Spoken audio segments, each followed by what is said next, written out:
Yep. And you'll get a message, just say, got it, that it's okay to record the meeting, because we have a lot of people who wanted to learn more about this later and have it be a resource. So welcome everybody to the Switches on Electrify California. It's a topic that is near and dear, and we have wonderful speakers with us today. And actually, Amy, who is one of my new friends, who I met recently in Temecula, shared some of these articles about how going electric is going to help homeowners, help all of us slow climate change. There was some other great articles about, the toxins that are coming out of our stoves and how they're impacting health and asthma. I can give you the name of the, Diane, is that you? I just muted it, so okay. I think that's all right. That's okay. And one of our favorite climate scientists, Catherine Hayhoe, talks about how she loved her gas stove, but 2 years ago, she moved to induction and never looked back. And so I have gotten an induction cooktop, and it's something that has really revolutionized my cooking. I think I'm much better now, but ask my kids. And also you can see that, cities and states are doing things to support homeowners who want to move towards electrification with rebates and offsets and all that kind of stuff. And here's one article about that right here in Denver. So I want to hand it over to Amy, who is the Director of Programs with the New Building Institute. They have all kinds of amazing programs, getting to zero in schools, advancing cities and states, leading in LA, which is an amazing success story, low carbon financing, all of that. And Amy has so much experience in sustainable building design, implementation of energy efficiency, market transformation programs. And at MBI, Amy is responsible for managing all kinds of teams that conduct technical research, share the best practices, and uncover code and policy approaches so that we can reduce carbon emissions in new and existing buildings. So Amy, I'm going to stop sharing my screen so that you can share yours and tell us more about NBI and what you're doing. Great. Let's see. So, can you see my screen? Yes. Okay. Well, first of all, thank you so much for having me today. And thanks to Climate Reality OC and to you, Tristan, for making this happen. I'm happy to be here to talk a little bit about building electrification. So like she mentioned, I work for a nonprofit, whoops, sorry, I jumped too fast. I work for a nonprofit organization called New Buildings Institute. And we, for 25 years, have become a trusted and independent research organization that works to make buildings better for people and the environment. And at work, I manage building scientists who do technical research and develop best practices and share that and turn it into public policy and programs. And we spend a lot of time thinking about buildings, but I realize that other people don't really do that very much. So at the beginning of when I do a talk, I like to really recognize and pause and think about how important the buildings that we live, work, and play in are to our lives. They literally make up the fabric of our community. And we spend, if you think you spend 80% of your time in a building, that's 7,000 hours a year. And I do a lot of work on school buildings, and I know students spend between 1,000 and 1,500 hours a year in buildings. So they're really important to our health and to our pocketbooks and to our lives overall. And it turns out that buildings are really an important contributor to climate change as well. I took this chart from the US Environmental Protection Agency, and it reports that 13% of direct emissions come from buildings. And it's true, this is the gas that's burned in buildings represent about 13%. But if you look at the other pieces of this pie, like electricity, where does electricity go to? It actually goes to buildings. So if you take the part of that pie that is contributed to buildings, And then you can also look at industry and when they're making products for buildings. So like Tristan said, 39% of total US emissions are actually attributed to buildings overall. In California, it's actually a little bit different because of policies that they've had, aggressive energy efficiency policies and programs over the years. So in California, the slice that buildings take up is actually a little bit less than the rest of the country. And it's really proof that these public policies over time have worked. And so about 26%, so just over a quarter of all emissions in California come from buildings. And one of the things, like we talk, sometimes you hear the word electrification and they mean electrification of transportation. And so this other wedge, this 37% of transportation, more and more, those are being plugged into buildings. So there's this like new intersection between buildings and transportation. But overall, buildings, there's still a lot of energy waste in buildings, and there are opportunities to remove the gas from buildings. So this 26% includes both gas burned and the electricity contribution. So how do we use gas in buildings? There's like 4 primary ways: space heating, water heating, cooking, and laundry. And obviously space heating in Southern California, not a huge load, right? But water heating, my organization, my nonprofit does a lot of work in water heating. We estimate that 90% of all water heaters in California are gas. So that's going to take some real focused attention on market transformation. And we know cooking, right? There's that real estate agents love to sell the gas stove, right? So induction is an option there. And laundry is probably the easiest load to replace with all electric. So while some of the other, Jessica and Shawn are going to talk a little bit about how to do this in your house, I'm going to kind of look at it from a macro level, and like my organization looks at how do you decarbonize like all buildings, the entire state, if you will. And we've been doing work in a number of different states, and we have others that are doing this work. We have 3 states so far: California, New York, and Washington State. And all of the research suggests the exact same thing, is that waiting to go all electric is just going to make it more costly and disruptive in the future to transition to a carbon neutral future. So we really need to make sure that we're not replacing, that we're not building systems that have to be replaced in the future. So it's really imperative that in any kind of a policy landscape, that we're not promoting anything that allows for gas combustion equipment installation, because otherwise it's just going to take decades to get rid of it, right? So we conduct research. Oops. What is that? One of the recent research projects that we did was actually in New York State, but this research has been consistent elsewhere. But really, it just costs less. We looked at buildings with gas and electric, and then we looked at all electric buildings. And it's kind of obvious, but all electric buildings cost less because you don't put the gas system in, right? And so when you're not investing in that, and we're finding that they're significantly more energy efficient. One challenge in New York State is when you transition from cheap gas to expensive electric, there are some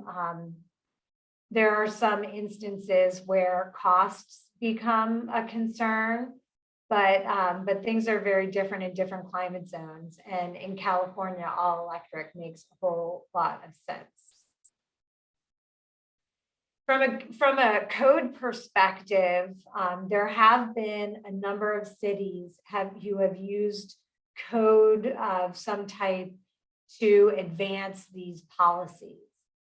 So from a policy approach, now every state is different in the US, but in California, they allow what are called REACH codes. So basically code defines the worst building that you could build, right? The lowest common denominator of like the minimum performance. And in California, your cities and counties are allowed to go beyond that in what's called REACH codes. And so there are opportunities to influence local jurisdictions to encourage these REACH codes. And 9, the numbers change every day, but I think last time I looked, there were 9 cities that use the energy code as a mechanism to promote all electric new construction with no gas appliances and no gas plumbing into the buildings. Other cities have gone a different route, and they've used like municipal codes or health codes or safety zoning codes of some type to do that. So there are a number of different ways to achieve the same thing. A really popular REACH code in California is one that requires electric vehicles.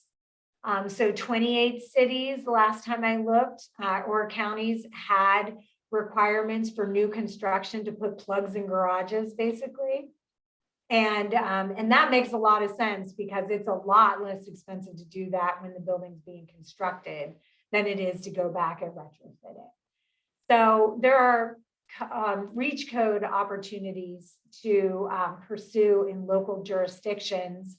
And I know this is definitely happening a lot more in Northern California right now than it is in Southern California. One mention, I want to talk a little bit about equity and the importance of prioritizing low-income people in this transition to an all-electric future. We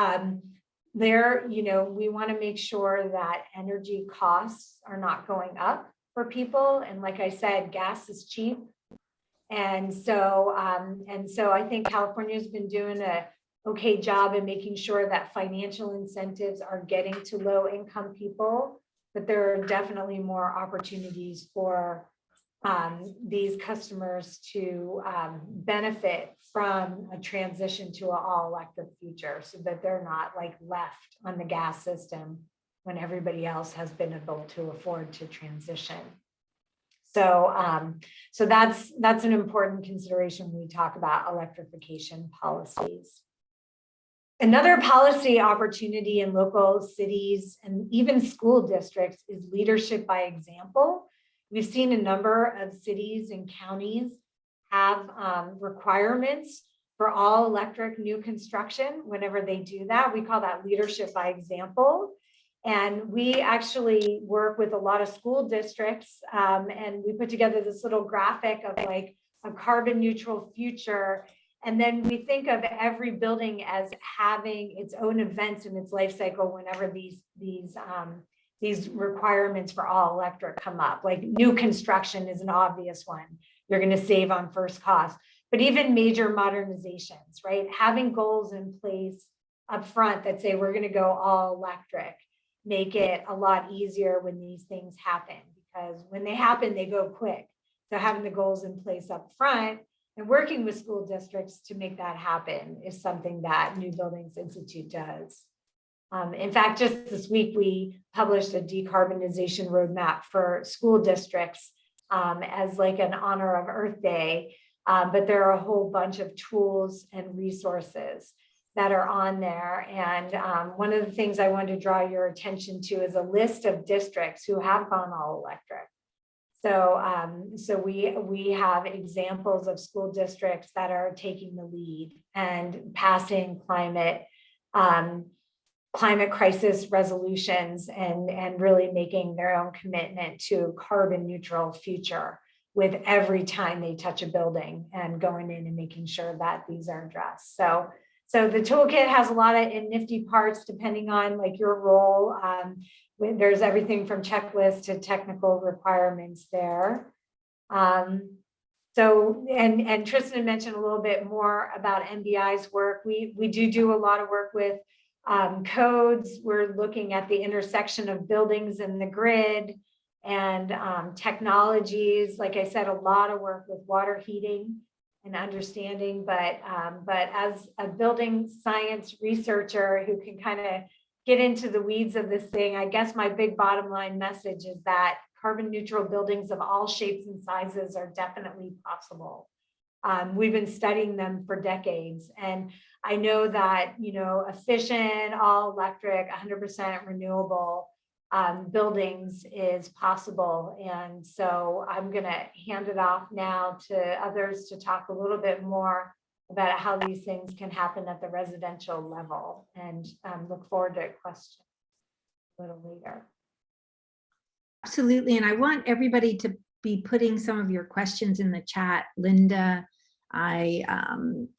Margot will all be keeping an eye out for all of that for you guys as well. So I want to introduce our next speaker, Jessica Leader, and she is with the Building Decarbonization Coalition, who I wanted to have talk at Climate Reality for the longest time. She has a fantastic resume as well. She's the Director of Strategic Outreach for the BDC, and she oversees the organization's consumer campaigns and communication strategy. And I think one of them includes the Switches On, which is an amazing program to help us residents and contractors look at ways that we can, you know, go electric. Before she came to the BDC, she worked in communications, corporate communications manager for Sunrun, which is a national leader in home solar and energy services. And she also worked as communications director for FreeWire and the director of eco wellness and social responsibility partnerships with the HuffPost Partner Studio. So Jess, I'm going to hand it over to you. Thank you so much. Awesome. Thank you. Such a pleasure to be here. This is like, honestly, one of my favorite parts of my job is being able to present after hours at these things where people join after, you know, long days at work or watching kids or doing something else. And they just, can everybody see my screen? Yes. They should. Okay, great. You know, and just like really care about this and want to hear more. It leaves me so energized. So I am so happy to be here. Thank you very much for having me. We are so happy to have you. Great. So I'm here to talk about, you know, first of all, thank you so much, Amy, for going over just the importance of buildings in this entire ecosystem when it comes to climate change and clean energy. And I think that one of the most important things that we as, you know, just people and consumers always want to know, you know, the $1 million question is like, how does it relate to me in my life, right? And like, it feels like such an overwhelming question. And it's like, how can I make as an individual a big difference? And so I want to talk about the Switches On today, which is a really excellent campaign that I just love that I get to work on with at the Building Decarbonization Coalition. And I'll get to the campaign in a moment, but it's really to help, you know, homeowners and just regular consumers, specifically in California right now, swap out their appliances from gas appliances to electric appliances. And the first question is, you know, like, why is electrification so important? And there are a number of things that we can and will go into in terms of performance and value, but just the nitty gritty in terms of like, how does this actually matter for clean energy is if you think about where your power source is coming from. When you electrify and you're moving away from natural gas or propane, you're moving away from a single source fossil fuel to an energy portfolio. And we are seeing every day that energy portfolio get cleaner and cleaner on the grid side. So the more things we're connecting to the grid, we are able to use cleaner and cleaner energy. And not only that, but the more things we connect, we're able to control our system better. So it becomes more nimble. We are able to have a lot more demand and response and make sure that we are matching up supply with that demand as time goes on. And this is something that I am really passionate about. So I could talk about, you know, the idea of a virtual power plant and a microgrid for a very, very long time. But the entire idea is that our energy system is really kind of this like living, breathing ecosystem in some way that each of us are a big part of, and our patterns and habits really impact that. And the more that we understand what those patterns and you know, changes are, the more we can be really, really efficient and utilize the most sustainable power sources possible. So that's just kind of like electrifying 101, right? Like how does this actually make a difference? But then there's a question of, you'll hear me talk about electrification and decarbonization kind of hand in hand. And that's because electrifying is really one of the best ways to decarbonize our energy system. So it's really, if we want to take carbon out of our atmosphere and out of our emissions, as I mentioned before, making sure that we are connecting things to the electricity grid so we can have zero carbon energy systems is one of the best ways to do it. So now I'm actually going to go over as I talk through the switches on and the program, I'm going to be talking really about kind of 4 main appliances that people can electrify in their homes. So the first one is HVAC, heat pump, heat pump, HVAC system. The second is a heat pump water heater. The third is an electric dryer, which I'm not going to focus on too much because the technology is pretty similar to a gas dryer. And then the fourth is an induction stove, which is a totally different class of its own. So heat pumps are a really, really cool technology that have been around for a really long time, but are now really being utilized in this way that honestly, we probably should have utilized it for a really long time because it's super efficient, but it's basically just like an equal exchange of air. So think about your refrigerator and how your refrigerator works. Instead of just generating cool air for an air conditioning system or hot air for a heater, the heat pump HVAC system actually is twofold. So it can be both your heater and your air conditioning system, and it pulls in the air from the outside that you want. So it'll pull in cool air during hot days or pull in warm air during cold days and push out the air that you don't want. So it's this circulatory system. Works really, really well. It's really cool. And there's a few different types of systems that you can utilize for this. Mini ducts, mini splits, ductless. For different types of homes, there are different types of options, but it's just kind of important to understand what that technology actually looks like. Similarly, a heat pump water heater also utilizes that same thing. So in your water heater in your basement or wherever it is, you might see one with a pilot light, which is, always on as your gas heater. But for a heat pump water heater, it's actually pulling in air around the heater. It's pulling in warm air and using that to heat up the water, which is very cool. Induction stoves. So I know that Shawn is going to touch on this. He is our resident induction cheerleader, which I really love. But induction is probably one of the most tragic stories in my mind in terms of like marketing and communications, because induction is like, nobody really understands what that means. But if we really think about it, it's magnetic magical cooking, which is really, really cool. And it basically is a transfer of heat through magnetism. And it is an extremely efficient, extremely powerful and precise way of heating your food, because it doesn't emit extra heat like a gas stove does. It can get things up to temperature super, super quickly. And it's really, really cool. And a lot of people, as time is going on, are recognizing how important this is. And I think a really important thing to recognize also is that it's very different than electric coil cooking. So if you've ever, lived in an old apartment in college and you had an electric coil stove that was kind of wonky like me, and it either overburned things or it never heated your water to the point that you wanted it to, this is not that. This is a totally awesome technology that really enhances your cooking experience. So now that I've told you kind of all of this stuff, what do I want from you? Excellent question. The Switches On is, as I mentioned, this statewide campaign that's encouraging consumers to swap out their appliances. And it's really, in my mind, kind of an unprecedented campaign, because it's a lot of different actors all across the spectrum who are working together to try to encourage adoption of electrification through incentives and rebates and education, and just building out this movement of people who recognize how important this is. We really got started on the statewide level in December, and we've been seeing such incredible movement ever since then. It's funded partially by a tech program, CPUC program called TEC, which CPUC is the California Public Utilities Commission. And the TEC initiative is basically providing incentives and rebates to contractors to ensure that contractors are part of this ecosystem that are trying to help support you in swapping over your home, specifically for heat pumps. So we also, as I mentioned, are full electrification. And there are a lot of other partners and a lot of other incentives and rebates that can support your stove, that can support your electric dryer, that can support a lot of other things. And so at the Switches On, we are kind of that translator and that guide to help connect you with the information and resources and support you need in order to make your home electric.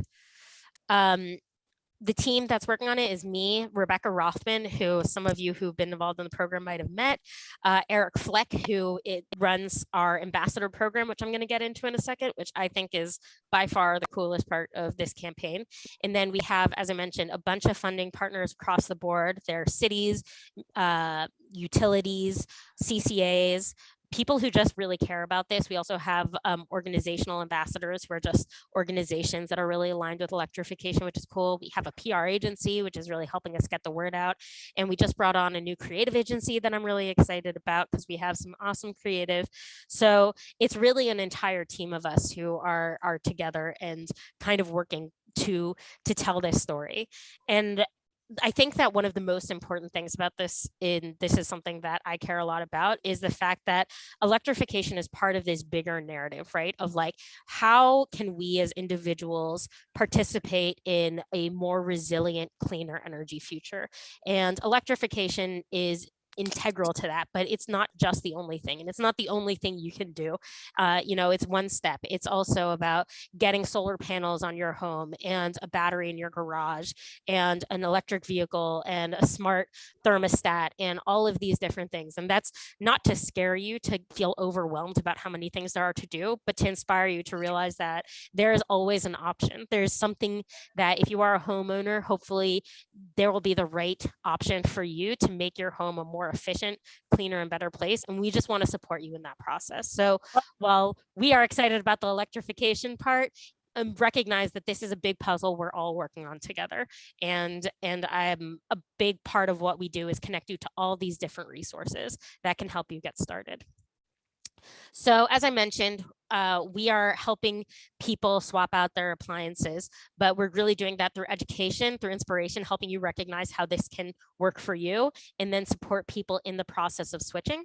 And if you go to switchonorg, you'll hit this website, which basically is to ensure that contractors and regular people are all kind of on the same page when it comes to what we're trying to do. And the contractor side has training and incentives and messaging, but on the For Everyone side, we provide, as I mentioned, educational resources, but then also different ways of you finding information you need for yourself. So for instance, we have a Speak to an Expert section that will can either with a heat pump water heater or solar and batteries, and we're expanding it to more and more technologies, will actually help you speak to a real live person who can help you understand what the right technology is for your home. We also have a Find a Contractor tool, which will help you find vetted contractors in your area who can help you electrify.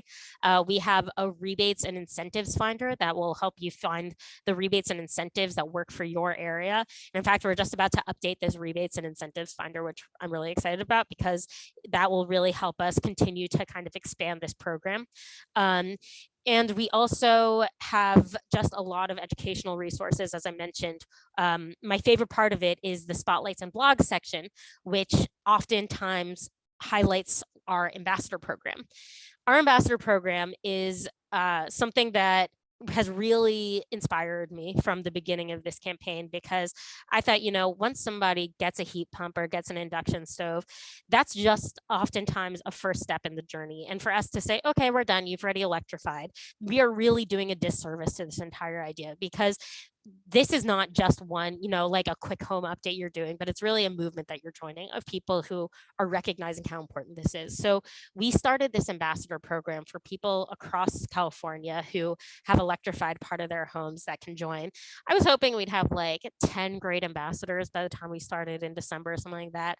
We now have over 100 and more who are joining every day. Our ambassadors are really doing the coolest things. They're tabling at events, they're writing blog posts, they're speaking to media, they're providing tours for their, for their neighbors. They're inviting us to speak at things like this. And it's just really been so cool to see how empowered and excited people are to be a part of the electrification movement. So I personally just really loved seeing that. And we've been building it out right now primarily for neighborhood ambassadors. So as I mentioned, the people who have already electrified something in their home and are still on their electrification journey or just want to bring other people along with them.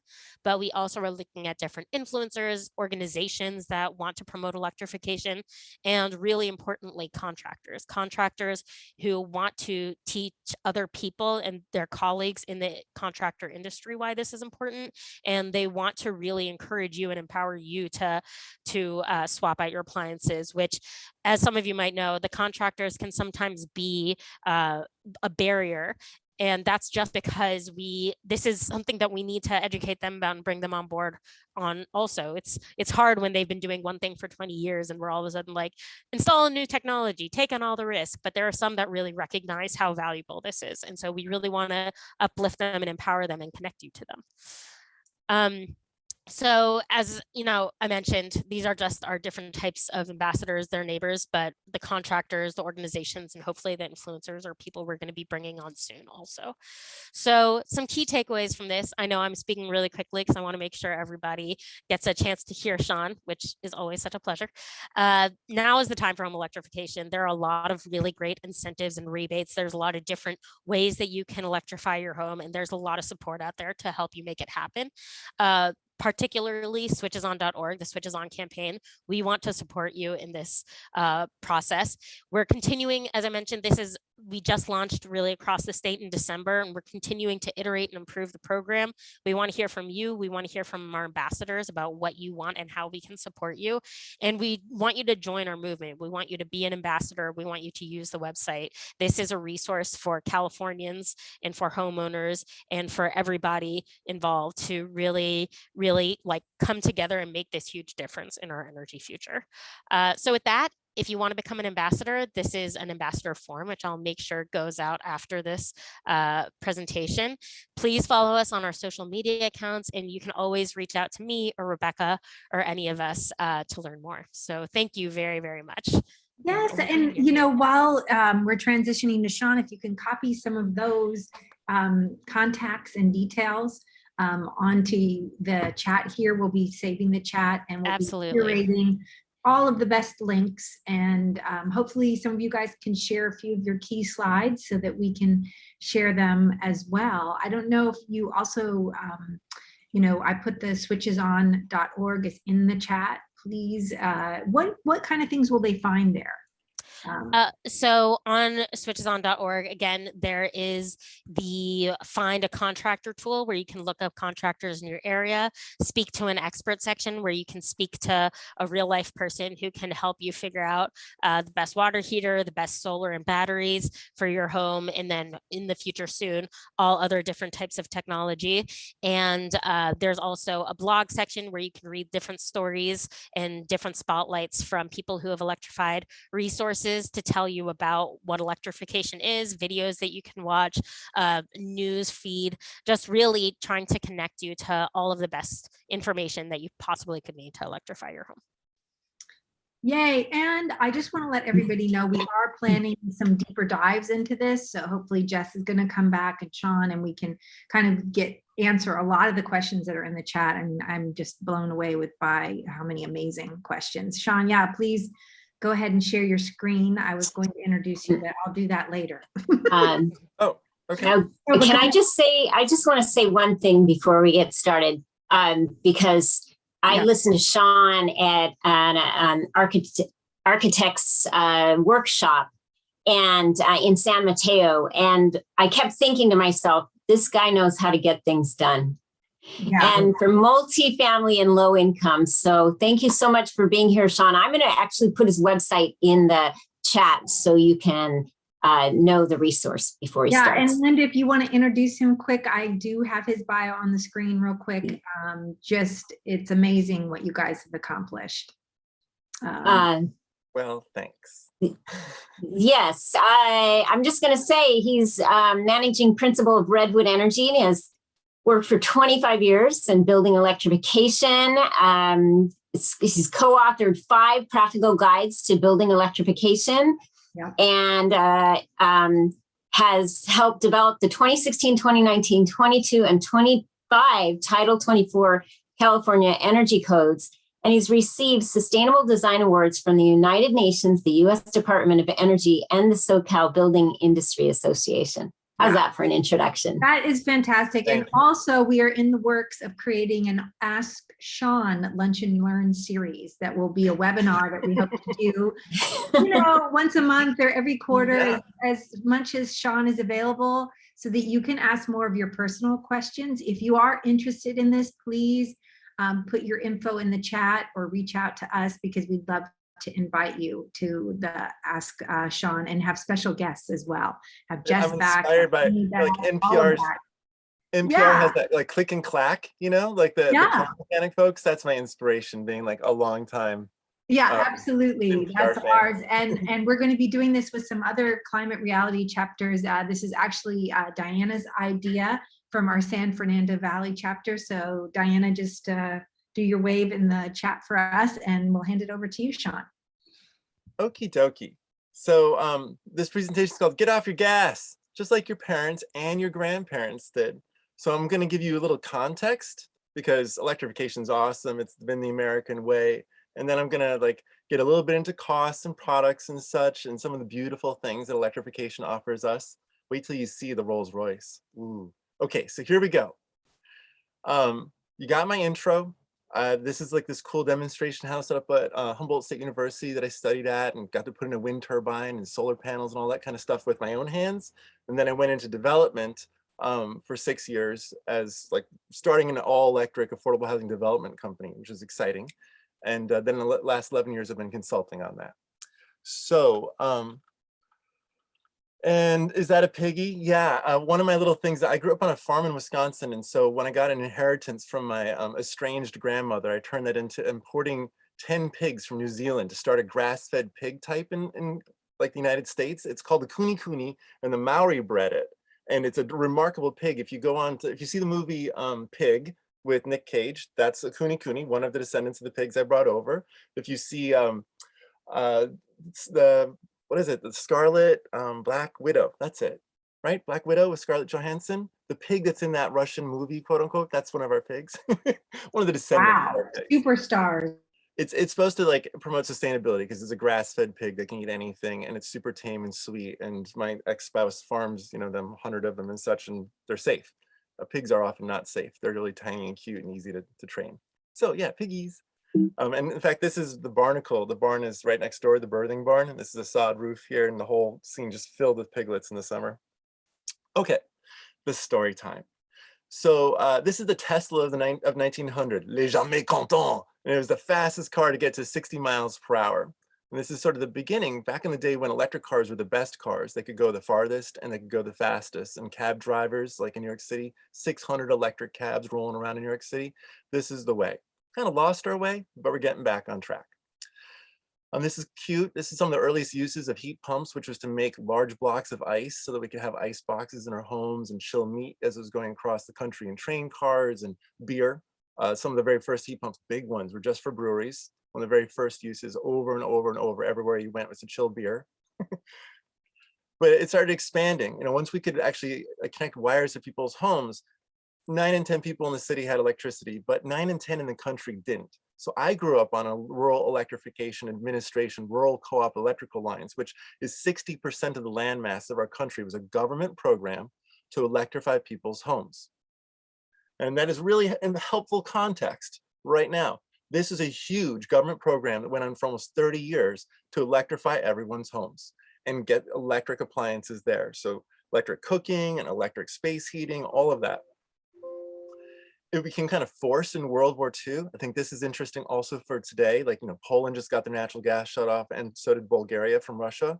Switzerland takes 50% of their gas from Russia, and they're trying to shut down their entire country from Russian gas. When those kinds of things happen during war, people turn to electricity because you can kind of burn anything or get wind turbines and solar and stick it into electricity. So you see these beautiful electric trucks over in Japan during World War II come out. After the war, we all breathed easy, and you saw heat pumps. This is an air conditioner, which is a heat pump. Those are the same things. It's just a reversible air conditioner if it makes heat, but it's just like a reversible pump and an extra valve. That's it. Same thing. All the same guts inside, just a reversible pump and one more valve. So here it is, air conditioning. La, la, la, isn't this nice? And it actually became like part of the American dream on purpose. So about 1,900 utilities chipped in, led by GE and Westinghouse, to fund the #1 television show in the United States on Sunday nights during the 1950s, the General Electric Theater, with the little jingle, "Live better electrically." There's a whole minute-long ad I won't expose you to. But this show brought in all of the Hollywood stars of the era. If you look at those photos down there, and many, many, many, many, many more. It was specifically really to push nuclear power. That was the big energy change that was going on in our country as we were converting from coal and trying to bring in quote unquote clean energy, nuclear power. So Ronald Reagan, he got his like man of the people chops by getting on a train and opening up every nuclear power plant in our country until 1963. That was his job. That's how he got to become the great communicator. So the ads at the time were kind of interesting and fun. Luxury was defined as having an all-electric home. So on the left-hand side, you can count off all the different devices that you have that are electric in your home, be it a television or a radio or table lamps. And the question is, how high is your standard of living? And then over on the right-hand side, you would rate yourself. If you had 9 to 16 yeses, you were a lots of leisure Lottie. And if you had only 9 to 12 yeses, you were an easy does it Elsie, cooped out Patsy and drudging Dora, the people who don't have enough electric appliances in their homes. And it started getting more sophisticated. It wasn't just luxury. They started selling safety. This is a safer way to cook, less open flames. My mom caught on fire in front of me when I was a kid, and her bathrobe just went foomp as one gigantic flame on her when it touched the flames of the stove, and she had to throw it off and run out of the house, like the room, naked. Something that makes an impression on a first grader. My mom almost caught on fire. And electric ranges at the time could prevent some of those fires. People didn't have as fire retardant clothes, by the way, at the time. Fire retardant stuff wasn't as, so it was really dangerous, not joking. Kids died. Then it was clean. Having to burn coal or wood, very common. So people had the alternative, like you can go flame free. It'll just be clean and smell clean inside your house and outside your house. My brother who moved here from New York in Arcata, he fled COVID, right? He's an artist, lives in New York. So across the street is one of the only houses in his neighborhood that still has a wood stove. And every day they're burning wood stove and the smoke goes down and engulfs the house next to them. The prevailing wind pushes it straight down all day long, every day. And that's what it's been like in our country. And we were just getting better at this. So they pushed it, it was comfortable. You come home, everything's warm in the house. Heat pumps are great for that. They're quiet and warm, just a suffusing warm. They do a slow and steady heating as opposed to furnaces, which have to turn on and off or else they'll burn themselves to pieces. So it's always cold or hot, cold or hot. Heat pumps are just warm, comfy, warm, and quiet. And easy. So it's gonna be easy. Now, all that came to a crash during the 1973 OPEC fuel embargo. I keep on telling you, like these military issues that come up always teach us a lesson. And so our electricity prices quadrupled overnight, and there was lines around the corner. And the few people who had electric cars were like, I don't know if this is a great idea or not. Electric homes started to decline, and for 20 years, we stopped. And then nuclear power also fell out of favor. In the 1980s, it essentially plateaued as people consistently resisted. After the 3 Mile Island accident in our country, right next to a school on an island in a river, releasing a huge plume of radioactive gas over the town of Middleton, Pennsylvania, people didn't perceive it as clean anymore. So he, elected an oil president, and Reagan, he did what he said he was going to do. He opened up all the fossil fuel reserves of our country wide open, and we essentially, drilled our way into fossil fuel self-sufficiency since then. So in 2000, remember that we had an energy crisis that brought us this governor? That's what has made California unique in the country as resistant to all electric construction. And for the last 10 years, only 1% of construction in California is all electric, as opposed to somewhere between 50 to 80% now in the South, where 4 in 10 homes in the country are built is in the South, like Florida, Texas, those places. They build way disproportionately all electric. Well, here in California, we had to pass a law basically to try to push for it. Our goal was 2020. It was because of the Texas-based oil gas scam. It drove up California's electricity prices hugely overnight, got us a recalled governor, and we got Schwarzenegger as our governor. And they set up an energy code that would never let that happen again, they thought. So it'd just be only gas. You can't put electricity in for water heating or space heating, etc. That was the code until 2019, for real. We were essentially like rebels and lawbreakers by building all electric in California.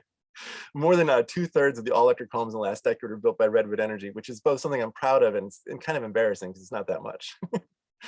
But things have been changing. In 1994, half those fires after the Northridge earthquake were caused by gas mains, and they were bad fires. They blew up all the homes nearby. And then we saw that again in 2010. PG&E had been not identifying where their gas lines were, taking money for it, but not doing the work. And so 8 people died. 2 of them who were gas pipeline inspection officers at the CPUC, our Public Utilities Commission. The irony is profound and sad. There's a little angel draw, like a sculpture of them at the entrance to CPUC in wood, these 2 people who died that used to work there. Whew. So 38 homes destroyed, and for the next 7 years, PG&E continued to falsify its records. They got caught finally in 2017 after multiple homes had been blown up by people continuing to not know where the gas lines were when they were digging because PG&E hadn't marked them. Continuing problem. 2015, 6 months of a gas leak down near LA with like kids with nosebleeds and vomiting because of the heavy metals mixed with the gas. Almost 6 months. So things got even more intense. The 2017 Santa Rosa fire, my mother-in-law died in that fire. She died of smoke inhalation about a week later. She slowly expired over the course of the week, died, got brought back to life, made into a tube lady, died, got brought back to life, withered into nothing and tapped out after 2 months of dying at a hospital. I mean, just beyond horrible. And that is what finally got me to electrify our entire house. Even having been a consultant, I still had a gas stove. I'm going to get to that in a second because I learned some real lessons about that one. And then the 2019 Paradise Fire, that changed politics in a big way. On a personal level, my children's best friend that year was this girl who had driven by people who were on fire in their cars when she fled Paradise, and she got resettled in Arcata by a friendly landlord. One of the things that makes you emotional just to hear the story of some little kid having to see that. So in 2019, with this kind of built up frustration, we had a really amazing electrification exposition, the East Bay Electrification Exposition. And from that, we got our first gas ban in Berkeley. But it's been followed by 55 other municipalities in California, 2 counties and 53 cities. And then we've seen New York City, New York State, Denver, Honolulu, Washington State, all pass their versions of these efforts to now or soon phase out gas. Announce the date. In California now, the Bay Area Air Quality Management District has announced the end date for the sale of gas appliances is 2027. You will not be able to put in new construction or existing construction. If your water heater breaks, there isn't a gas option to install in this entire geographic area. That policy is being expanded to the state of California by 2030, according to CARB's announced policies this year, which are being passed into law. Okay, so that's California, digging ourselves out of the hole that we dug ourselves into. The rest of the country has been going like gangbusters all electric. The Propane Education Research Council commissioned a study in 2016 to try to explain to themselves why they'd lost market share the whole country wide. And the ICF, International, whatever, this huge consultancy firm that studies these things, they produced this beautiful map and this big study saying, A, it's heat pumps. Heat pumps are cheaper than propane by a long shot. And B, look at this, it's also natural gas that's lost market share. everywhere that's yellow, you're seeing a disproportionate move towards all electric construction, even in California. But it's definitely true in the South, where like 2020 records from the Energy Information Administration of our federal government says about 80% of homes in the South are being built all electric right now. It also, and the reason why is because it's cheaper. Just to be clear, it's just cheaper to build that way. You don't, all homes, all apartments, they're already built all electric. Every appliance has electricity delivered to it. Everywhere that's gas has electricity first put to it. And then you have to add gas infrastructure and gas venting and gas appliances, which are always more expensive than the electric equivalent of it. Same brand, same model, et cetera, just more expensive as it's gas. So it's just cheaper. And 95% of homes in our country are built by developers. And they know this. It's just less expensive. It's also less expensive to operate in most of the United States, as mentioned in the text. If you're using heat pumps, absolutely. If you're using electric resistance, that's more expensive. But we have options for heat pumps. So if you're using heat pumps for water heating and space heating, everywhere that's purple, it's a little bit cheaper or a lot cheaper to run on all electric. And if you're running on solar, because most states allow you to hook up solar, you have like a 3 to 4 year payback. I mean, it's really exceptional right now. If you're putting in solar on an all electric home, how quickly you can have a home that is way more financially beneficial for yourself than any other way you could do it. So this is what it looks like. This is my houses, sort of. It's like my yellow house and then my mom's purplish blue house. And so these two houses I electrified for 20 grand. So what that looked like was 2 ductless mini splits. So total that was about 9 grand. And then a heat pump water heater, which at the time was about 3 grand installed. Then I got a nice like $1,800 combined washer dryer, which solved a lot of conflicts, because now people don't have to forward the laundry from one machine to the other. It just gets done, super efficient, awesome machine. I have 2 of these $200 induction ranges in my kitchen. My kitchen, I like having a space around me. So I have 2 cooking stations. I have little kids. I've got a farm. I've got so much that I need actually more space than a single stove can allow me. But I bought my mom a double oven KitchenAid induction range, which she loves. And she cooks every day and she bakes every day. And she's like a cafeteria. Fantastic. So this is what it costs in Ohio. If you have 9 houses, Nate the House Whisperer, kind of a famous guy doing electrification in Ohio, you should see in blue that your HVAC system in Ohio is about $10,000, $12,000.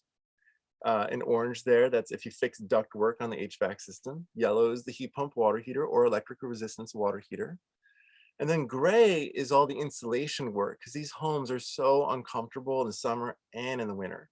And most people who are doing this job would like, I'd like insulation also, so it's comfortable. It's not necessary, but it does reduce the size of the heat pump, which saves money and just makes your house more comfortable. So he does a lot of comfort work also. So what that looks like, you can just see it's like 11 grand to 50 grand, very much dependent upon the size of the house and how much comfort they want to add, which is the big, that gray box is the big cost. Oh, and green is his project management. He charges 4 grand, I think. If you want to go cheap, this is your cheapest, fastest solution. You get a window heat pump, but you don't get a cheap one. You get a one that's like $100 more. And it is one with an inverter. So it means it runs a DC fan, which is a quiet fan. It runs the compressor on DC, very quiet. So this is something that is like as quiet as a quiet refrigerator, as opposed to noisy, because they're frequently noisy, but this is the best one. It's made by Medea, you know, Amazon, about $600. And if you're looking for it, the Medea Ultra Quiet, that's what you should be looking up. Portable heat pumps that are ultra quiet. So you just stick this in your window, and this is enough heating for about 1,000 to 1,500 square foot house, a $600 device, versus spending 10 to 20 or 30 times that amount. Oh, and you can install this yourself, Sean? Yeah. Oh, wow. Yeah, you just roll it in, plug it into the wall, and you put this little thing in your open window. You close the window on it. It's not even as much as like a window heat pump, it's just like a little thing, and Cool. you hit on. And I could say, Alexa, turn on. Exactly. And your Alexa might say, empty the dehumidification tank, because it'll do some dehumidification for you if you want. Yeah, I've been buying them and putting them in my staff's homes for the last couple of years and having them test them, and they work out great. Now, this is something I didn't know about stoves, which is that stoves are as bad or worse for your health as living in a house with a cigarette smoker who smokes inside the house. This was discovered when they were studying little old ladies, elderly women in 1995. They found out that a gas stove was worse for their health than having their husband smoking cigarettes in the house in terms of their asthma conditions, their heart attack medication amounts. Their asthma medication amounts would double or triple the amount of medication they needed to take if they had a gas stove, just like if they had a cigarette smoker in the house. But now we found it's true for children. Just as much asthma caused in children by a gas stove as having a cigarette smoker in your house, smoking cigarettes in the living room. So now NPR, The Atlantic, New York Times, I mean, it's all over the place in the last year. People are like, get rid of the stove. If you don't want to have a cigarette smoke in your house, get rid of your gas stove. And this is personal. Once again, I had premature children, twins, by 2 months, which rocked my world. And I didn't know that when Shale was coming home from the farm, cold and wet, and we were turning on our apartment gas stove oven so she'd warm herself over the oven with all of the fumes of the nitrogen dioxide she was inhaling, that might have been why we had premature children 2 months. Because that's what nitrogen dioxide does. It causes premature births, causes birth defects, causes underweight births. My kids were 3 and 4 pounds, which was scary as F.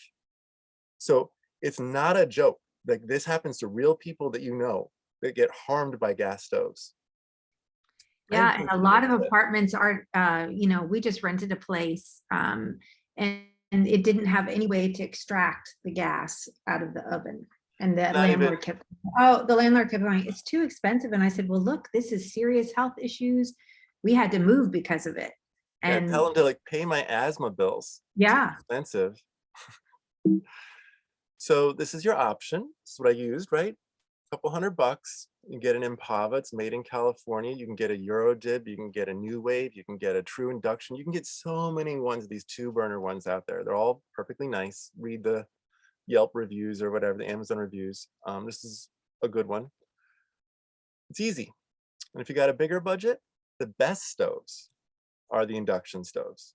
That's what all the 3-star Michelin chefs say. It is just a fact. I mean, they're faster, they're more controllable. They can go to lower temperatures without burning things. You can set it to any temperature you want exactly. And they go between like $1,000 for a Frigidaire to $22,000 if you want an AGA 4 oven antique looking thing, and there's everything in between.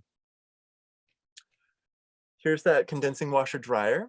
One of the nice things is that if you go from an electric resistance dryer to a condensing washer dryer, that difference in amount of power is the same amount you need for a fast EV charger. So it gets the laundry done, but it takes a couple hours longer, just goes slower. And the lack of high power means you can now get an EV charger in your house without having to do any new rewiring. You can literally just use the plug for the electric resistance dryer, because these condensing washer dryers, they plug into a 120 volt, any old outlet in your house kind of thing. These are the most popular machines in the world. The United States is unique in that we don't use much condensing washer dryers. I kid you not, the entire continent of Eurasia uses washer dryers like these, and we're the weirdos. And we're catching on because it's a lot nicer than fighting with your spouse. Now my ex-spouse, and not just because this is one of the things we thought about. The washer and dryer, not joking. So yeah, it's nicer and easier on you. And electric cars, they're the coolest. Right, look at this. Look at this Rolls Royce, this electric Rolls Royce that's out now. It's got a luggage drawer because they removed the gas engine. There's so much space now in there that they've got custom matching luggage. When you get into this electric car, it's got an artificial intelligence chauffeur that talks with you and takes you where you want to go. You don't get that from a gas car. Can't get this from a gas car either. The F-150 Lightning that's coming out this year, the most popular vehicle of all vehicles of any type is the F-150. The Lightning that's coming out has as much battery as 8 to 10 Tesla Powerwalls, and you can plug it into your house to power your house with 8 to 10 Tesla Powerwalls, not 1 or 2. And then when you don't need your house backed up, you have a truck. You can drive it around, do whatever you want. And you can run an entire construction site from it. You can run a mow and blow landscaping equipment business out of it, plugging everything into it so you don't deafen the neighbors with your gas stuff. Which, by the way, gas 2-stroke, like the lawnmower equipment stuff, all that's banned by 2025 in California. It'll have to be electric if it's for sale after 2025. So you get snowmobiles that are silent. You can't hear the snowmobile except for the crunching snow. You can go out on a jet ski, silent except the splashing waves, right? You can get right up next to a whale or a dolphin without making any noise. The super yachts now, all electric.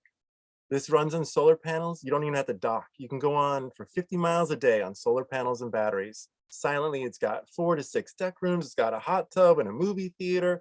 It's just running on solar arrays on the roof of this thing and batteries down below, the whole thing. And now we've got zero emission airplanes coming out from Airbus. And we have got little ones now, but they've got the big ones coming out by 2035, which takes, it's about 7 years per airplane cycle. So this is about 2 airplane design cycles away from being here. Like you have to design it, you have to test it, you have to build it, you have to test it, do all that stuff. It takes 7 years. So about 2 airplanes away. And that is the end of my presentation. I wanted to show you where we've been, where we're going, and hopefully a little bit on how to get there. And to reemphasize that if you want to learn how to electrify your own home, I'm going to do like a click and clack sort of call in, show me pictures of your stuff, and we'll try to record it and make it a fun archive, but we'll just show how to electrify your homes. I'll give you recommendations and what it might cost and that kind of stuff. So Shawn, you said you're going to do that workshop. Where will you do that? Is that off your webpage? No, we're going to be hosting that, Linda. Something Oh. we're putting together with the San Fernando Valley chapter. And we're thinking of a lunch and learn because we have so many webinars that are in the evening.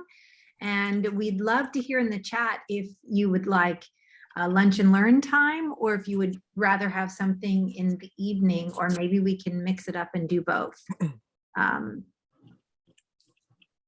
So if you want to stop sharing, Shawn, we will start going to the questions. But we really feel that this topic, you can't just have one webinar, right, Jess, right? Amy, you have to have to talk about it and talk specifically about certain homes and, certain kinds of needs and certain budgets. And so that's why we kind of came up with this idea to ask Shawn. So some people are saying the evening is better, but they'll try a lunch and learn. So we will put that. I get it. I do an evening also on Mondays and Tuesdays when I'm not responsible for my kids. Right now I'm skipping like making them dinner, so I'd rather do Mondays or Tuesdays. Yes, okay. Mondays, Tuesdays, well, that's good too. And I would let everybody know to take a minute to go to their city council website and find the email of their city council members, and please email them about the Switches On program. Email them about how important electrification is and to get support and incentives to do this. I mean, look at the map, Shawn, and look at Southern California. I mean, we're blue, we're gas. I mean, everywhere I've lived here has gas. And when I grew up on the East Coast, I'm a Virginia girl, we had electric. Everything was electric in our house practically. I don't remember having so much gas, but out here in Southern California, it's very interesting. So. It's, yeah, and in fact, I mean, it's interesting because all electric really started in Southern California. I mean, that was a huge thing. There's just hundreds of thousands of homes built all electric, but they just stopped as soon as the oil embargo went on. So some of them have been converted to gas, but there's still older homes that are all electric. It's like 7% of the stock in California, but not like the rest of the country. And it's important with your vote because these codes, they take a while to get in place, and we don't want them to be rolled back. We don't want to lose this. There was So a question from Jeff Stewart. He wanted to know, is a gas stove as dangerous as a gas oven? Absolutely. Yeah, let's talk about that. Yeah, so all the studies show that a gas stove, like cooking one dish on gas, exceeds the amount of air pollution in your kitchen that would be legal if you were outside next to a gas power plant. That's how much gas is made in your kitchen. It's more than a dirty power plant. And if you're cooking a whole dish, like a dinner, like multiple dishes, you're at 4 times the legal outside level. You have literally created smog. Not like, is that kind of like smog? No, it is literally smog. It is the exact same constituent chemicals as smog outside, and you're creating dangerous levels of it in your house, which is why it's like cigarette smoking. You can't see it because nitrogen dioxide, formaldehyde, PM 2.5, carbon monoxide, these are all invisible and odorless chemicals, tragically, because we're not really set up to imagine things that are dangerous. Just think of it as like there's terrible ghosts coming out of your stove. Invisible, but yeah, it's really bad. It's super duper bad. worse than we all want to admit. I mean, it's hard to really wrap your head around the idea that every time you cook your dinner, it's like you smoked a cigarette in the kitchen, or maybe a couple of them, and then invited the family in to hang out with you. And your young children, which you wouldn't ever do. I mean, and they're always next to you when you're cooking, when you got little kids, they want to hang out with you when you're cooking and such. Formaldehyde, that's the #1 source of formaldehyde, is your gas stove, and it's heavier than air. So it comes off the gas stove and it pools around your feet where your babies are, where your little kids are. And so it's even worse for them. And they also breathe about 4 times the rate that we do as adults. So they just inhale a lot more of it. It's really bad. Definitely here, the first place to go is get rid of your gas stove. Some people are like, oh, I love my gas stove, I'm going to do that last. Do you love your family? I mean, like, do it first. Or you would say focus on your gas stove, because a lot of people are looking at, heat pump or, that kind of thing first. Yeah. I mean, it's like well, there's 2 things to understand. Some people think you should do the water heater and the space heating system first because it uses the most gas. But the largest impact of our gas use is not burning it. It is somewhere between 3 to 10% that's leaked. So right now, 1/3 of all the climate change in the world is leaked methane. It is not the combustion of that methane into carbon dioxide. No, it is actually just leaked methane. And it only lasts 10 years. So it is a very fast acting, it's like a magnifying lens compared to a blanket like carbon dioxide. It's a magnifying lens. So if we can shut off gas, then we don't have leaks. If we continue to use gas at all in our home, we have the exact same leakage all the way back. And that is not 1 times worse. It's about 3 times worse than all the things you're combusting is the gas that's connected to your house. So it goes from the field, it leaks. From the pressure stations, it leaks. Long distance transmission, not so leaky. Short-term transmission, and like in your streets, pretty leaky. Gets to your house, the meter has a built-in leak of 0.5%. That's called a pressure regulator valve. Gets into your house, about 1% leak. Just the 1% leak in your house is equal to 99% being burnt. So the math on this is that you just have to get rid of the gas and shut it off to your house. So anything that you leave with gas, you really still have the biggest problem of all is still there. So now you can get to think about it as like, well, which thing is hurting me the most? The stove. If I got to make choices and still keep the gas on, because the big impact is having gas on. But the one that's hurting you is your stove. And then you might choose the next things that are less expensive or easier to do. Because once again, it's the leak that's the hugest, biggest, worst thing that you're doing. Yeah, just by having it operational, even if you like what I started with was just getting an induction cooktop and started to cook exclusively, but I still have the gas stove, so it's leaking all the time and inhaling that. I see Jeff was sharing a great story. He said, thank you, Shawn. Total surprise on the gas stove. Just built a house, electric oven, dryer, hot water heater, electric floor heat, solar panels. Awesome in Wisconsin, but missed the gas stove. So you can solve that with a $200 purchase off of Amazon, like in 3 days. If you do it with Prime, it'll be there tomorrow and you're done. Or less, there's that Diane shared one that she had a $30 coupon for just the top. The induction top, that was $35. And then what about the electric panel? Because I've, talking to my husband, and we started to do things ourselves, but he's saying, oh, I'm going to have to upgrade the whole panel now if I do this. So there's a panel and there's a service, and the service is the wire that comes to your panel from the street. Now, upsizing a service wire takes 3 to 9 months and costs $3,000 to $16,000. So if you have to upgrade your service because you want too much electricity delivered to your house, you have an expensive long-term problem, like months of a problem. But if you can electrify your house on your existing service, you don't have a problem. So we've done tons of work to help people understand the National Electrical Code that governs when you have to do a service. And what I have, I'm going to put a link in there for folks, but we call it the Watt diet in our book. I think we want to call it the National Electrical Code Power Optimizer, something that doesn't use the word diet, since people don't like diets. I don't blame them. I don't like diets. So I think in that book, you'll find on, I'm going to share my screen real quick, okay? And then Jess, I want you to talk about the span panel as well. Yeah. So there's a lot of options for how to do this. This is an example where you have a 2,000 square foot home and we put in a heat pump dryer instead of electric resistance, reduce the power demand. We have just one range instead of like a double oven that uses more power. We have a lower power demand heat pump water heater. They come in 15 amp and 30 amp models. This is a 15 amp model. The solar array is, in this case, less than 4 kilowatts, because a 4 kilowatt system can fit on a 100 amp panel, but anything more than 4 kilowatts generally has to go to a 200 amp panel. It's like 4 kilowatts per 100 amps. So there's the EV charger. If you want to do a 3,000 square foot home, there's strategies like the span panel that was just mentioned. This is just a plug. That's a plug strip. And I have one in my hand that's illustrating this. This is something that plugs into a dryer plug, but you can plug a water heater and a dryer into it. It's a plug strip.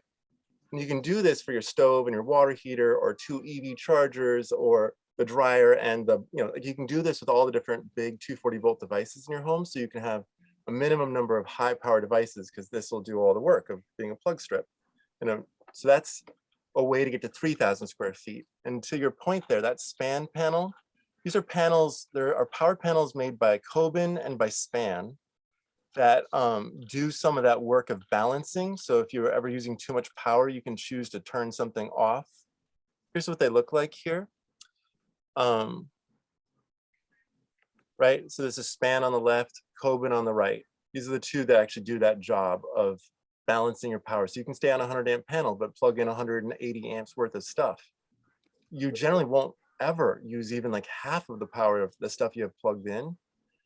So it's not even really a risk to plug in that much stuff, but the Span panel makes sure, the Coben panel makes sure that you don't ever like overheat your service wire coming in. It always balances, if on the rare occasion you actually got that into that fix. So great technologies that are, $3,000, not $16,000. Yeah, it's it can be a very big cost savings to put in a smart panel, or to use these 240 volt plug strips, or to use lower power appliances, lower power efficient, you'd call that. Yeah, cool. Jess, do you want to add to that, or add to any other ideas to this too? No, I think that Shawn is truly amazing when it comes to knowing all of these technologies. So I'm much more about the narrative aspect of it. But yeah, I mean, I think that this fan panel is amazing. And more than anything, just there are these new technologies that are kind of coming out every day, but that it's almost hard to keep up with all of them, right? Like I think everyone in the electrification industry recognizes the obstacles, and just seeing how technology has been developing. Like, I think that's a really important aspect of electrification, is that it is at the forefront of technology. For people who are like tech nerds, this is an amazing time, because you're just not seeing that type of innovation and development in other types of home appliances the way you are in electric appliances. Yeah, and Amy, do you want to talk to some of this in terms of code and some of the work that you're doing in LA and some of the exciting things that are going on in this area? If you're still with us, I know it's late, you're 3 hours ahead of us. Yeah, East Coast. We're going to let you go. Absolutely, the technology is there. I mean, that was, we did a research project called the Building Electrification Technology Roadmap. And it was very clear that all of this technology is available, and there are ways to help manage costs to do it, and not building with, building all electric from the start makes the most sense. So there, I mean, it's great to see all these, and Shawn, you do a great job helping explain it, make it approachable. Yeah, absolutely. And well, I should go feed my kids for real. Yeah, you go. So I see more questions coming in, like Margot wanted to know about converting hydronic heating to heat pumps. And yes, you can totally do that. I put Space Pack, Chiltrex, AirMech into there. And that booklet that I have put in as a link that I'm sort of paging through, that's got all those products. These are examples, right? These are ones for hydronic systems. There's the Arctic, Space Pack, AirMech, Chiltrex, Nordic. So yes, and if you bring pictures and such to our lunch and learn, I'll happily. Could go I'm Could I just ask real quick if we can take a picture before you leave, Jessica, Amy, and Sean? Because we like to, yeah, we like to take a picture. Yes. I'm going to go ahead and stop the recording too. This is my electric fireplace. I'll gesture at that. See the mist coming off of it? Yes. Yeah.